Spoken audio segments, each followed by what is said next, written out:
والصلاة والسلام على رسول الله وعلى آله وصحبه ومن والاه. برزان بيكو دسينا خزمت آتي جمارة لسورة الحجرات.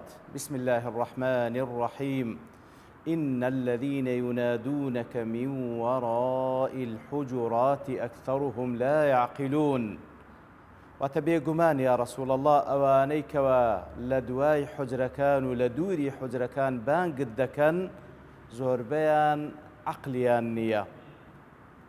دیارە ئەوانەی وەکو وەفدێک کەسانێکی دەشتەچی هاتبوون دەیانویست پێغەمبەر ببینە صلی الله عليه وسلم لە کاتێکدا کە پێغەمبەر صلی الله عليه وسلم لە کاتی قەیلولە و ئیسراحەت و کاتی نیوەڕۆ بووە لە یەک لە حوجرەکانی بووە.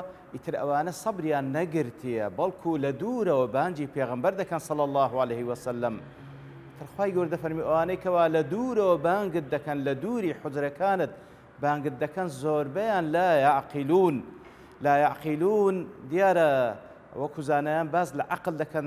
ئێمە عەقلی ئیدراکمان هەیە کە بەهۆیەوە کەسێک کە عاقڵە لە کەسی شێت و مەجنون جیا دەکرێتەوە. ئەو کەسێک کە عەقلی ئیدراکی هەیە ئەو کەسە مکەلەفە. ئەوەی کەوە ئیدراک ناکە ئەو کەسە مەجنونە و شێتە و ئەسڵەن خیتابی لەگەڵ ناکرێت لە شەرعدا. بەڵام لە پاشی عەقلی ئیدراکیش ئەوجا عەقلی ڕوشدمان هەیە. عەقلی ڕوشدە کەوە وەکو عیقالێک ئەو عەقلە ئەو ئینسانە بەڕاستی سنووردار دەکە حەرەکەی و بەرەو ڕاستی دەیبا و لە شتی هەڵە و خراپە دەیگێڕیتەوە.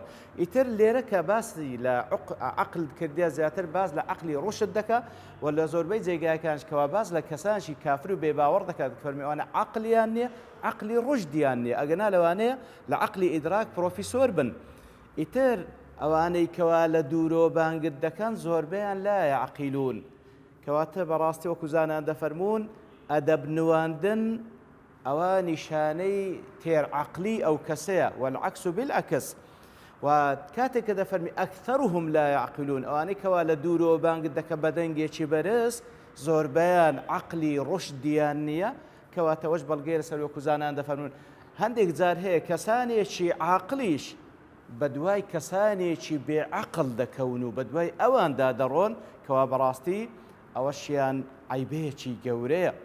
ئیتر کاتێکەوە دەفەرمی إن الذين ينادونك من وراء الحجرات لدوري حجراتكان حجرات جمع حجرة كواتب صلى الله عليه وسلم مالكاني كوا معلومة نو خزاني هبوا نو حجري هبوا لتنشت يكتري حجرة وكوزانان دفرمون واتا جيجاتي جتكا سنوردار بعكس غرفي كوا خواي سبحانه وتعالى كباز لبهجدك دفرم لهم غرف من فوقها غرف مبنية. إتر غرفەکانی بەهەش لەسەر یەکتری و فراوان و بەرزن بەڵام حوجرە بەمانای گچکە و وهروە لەسەر ڕووی زەویشە. ئیتر پێغەمبەر صلی الله علیه وسلم لە قەسر نەژیایە لەگەڵەوەی خۆشەویستی خوا بۆ سبحانه وتعالى خێزانەکانی هەر یەکەو لە حوجرەیەک ژیاینە و هەروەها ئەوەشی لێ وەردەگیرێ کە خێزانەکانی صلی الله علیه وسلم هەر یەکەو لە حوجرەیەک ژیاینە کە دەفەرمی حجورات کەواتە ئەو کەسێک کەوا زیاد لە خێزانێکی هەیە ئەسڵ وە هەر یەکەو لە ماڵێکی سربەخۆ بیژێنێ ئەو زەگەر حوجرێک بی یاخود قەسرێک بی.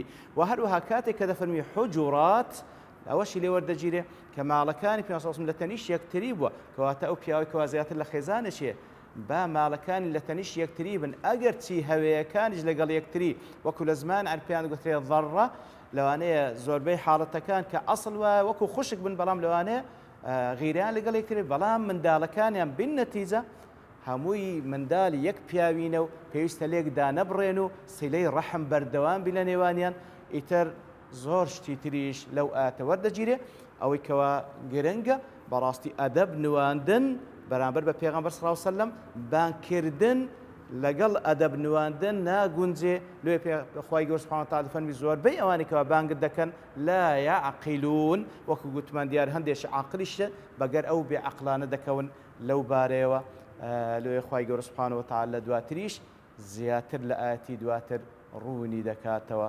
لە خوای گەورە دەپاڕێنەوە لەو کەسانە بین ئەو پەڕی عەقلی ڕوشدمان هەبی تاوەکو ئەو پەڕی ئەدەب بنوێنین ئەوەی کە خوای گەورە داوامان لێ دەکات.